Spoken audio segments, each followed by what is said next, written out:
Today, we're looking at a red ink by Pelikan Edelstein, their Ruby. Now, as always, there's timestamps down below so you can skip around, but if you've got the time, I'd appreciate you checking out the entire video.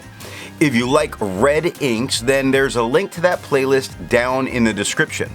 Hi, I'm Adam, and I'm an ink guy.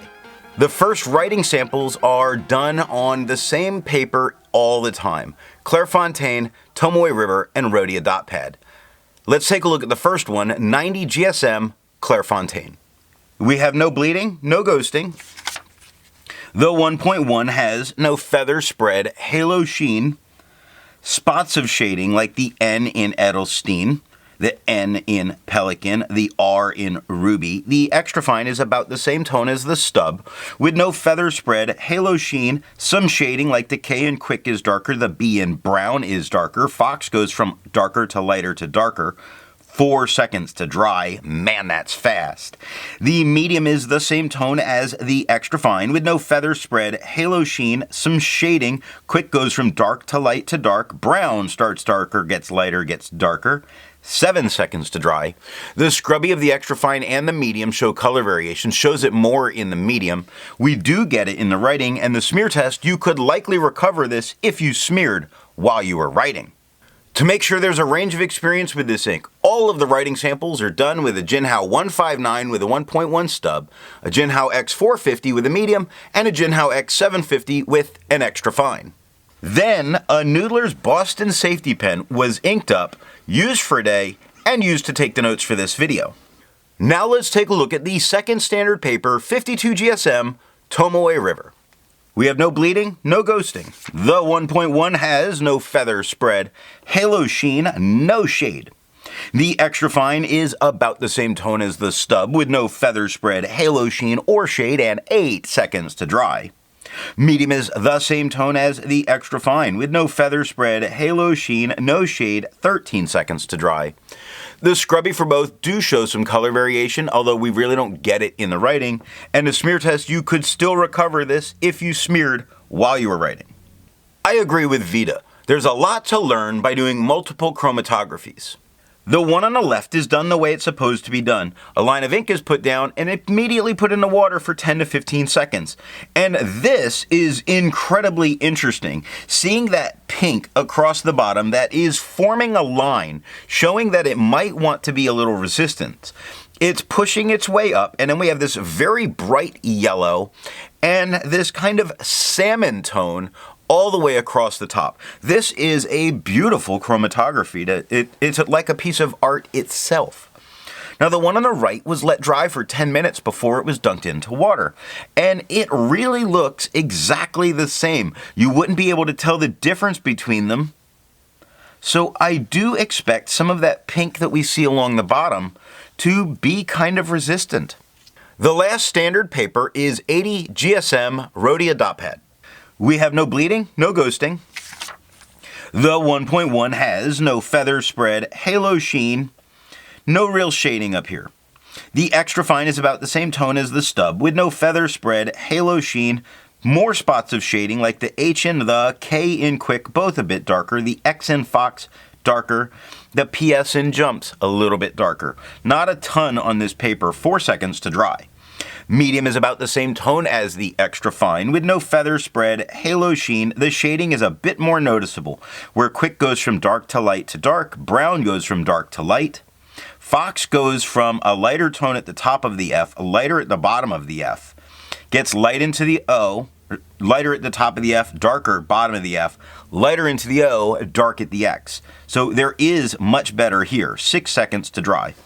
Now, the scrubby for both do show some good color variation, and it's much better in the medium than the extra fine.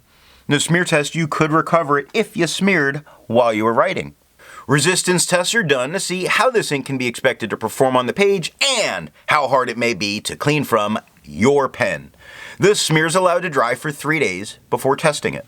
Looking at the highlighter, it did really well. It didn't budge at all. It makes me feel very safe using it in a note-taking situation. Now, water's kind of hard to tell what's going on because the water and the pen flush came together. So we're going to sort of skip water and talk about pen flush, which is removing all of its darkest tones, leaving that pink that we saw at the bottom of the chromatography. The 1/3 bleach solution, it did. If you look at the bottom left area, you see a bit of yellow discoloration in the swatch. That's where the 1/3 bleach solution completely removed it but discolored the paper. Now, I skipped the water part because it wasn't good to see here, but it only took water to get this out of my pen. Additional writing samples are done on paper that changes up from video to video just for fun. This next one we're going to take a look at goes back to when I was in the Marines, the memoranda pad. We have no bleeding, no ghosting on this cheap government paper.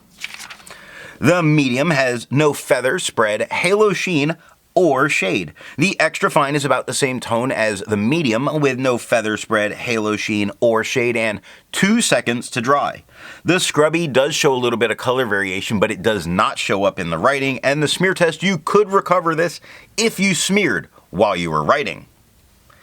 Take note of this, moleskin. For the inks tested, the average viscosity was 2.5, with the realm of normal being from 2.1 to 2.9. Edelstein's Ruby has a viscosity of 1.82, making this a little bit wetter than normal. If you're interested in how the viscosity is tested and all of that stuff, there's a link to that video down in the description. The next writing sample is done in a composition lab notebook, like you would have used in your science class.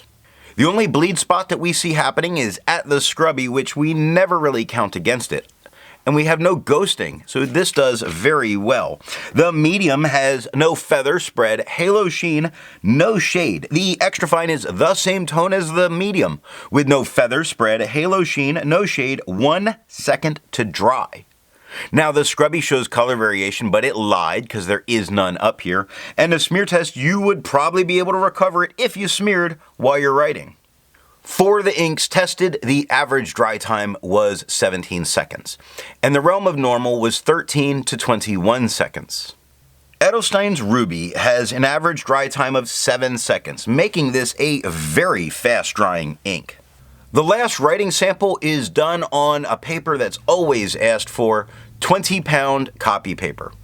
Now, of course, we get some at the scrubby, but again, we never count that against it. Other than that, we see spots, just a couple, where it got very deep into the paper, not something that would stop anybody from using the back of this page. This is extraordinary on 20-pound copy paper. The medium does have some slight woolliness, a little bit of feathering that's going on all over it. It's not horrible, not something that would stop most people from using this on this paper. No spread, no halo, no sheen, no shade. The extra fine is the same tone as the medium.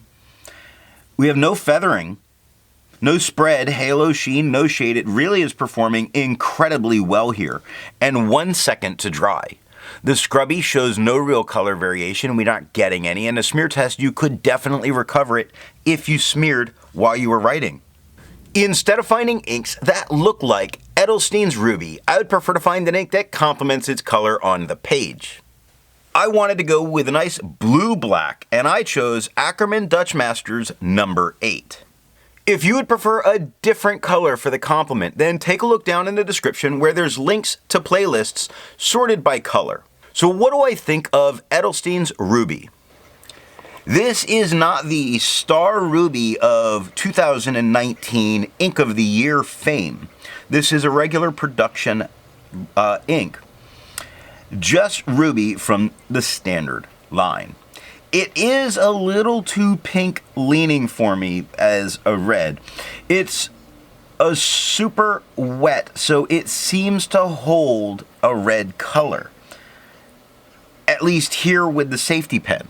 So what nib and pen will give the best writing experience with this ink? If you want to make sure that you have a red, then you want to use a real gusher of a pen in fine or medium. But the pink tone that you frequently get, if you really like that pink tone, then use a medium to drier flow, medium or fine nib, broad nib. More important with this ink is the flow of the pen. Dark, you want that red, you want a gusher. You want that pink, medium to dry flow, and you really do get it. I hope you got something out of this video, and come back tomorrow when we take a look at Iroshizuku's Yamaguri.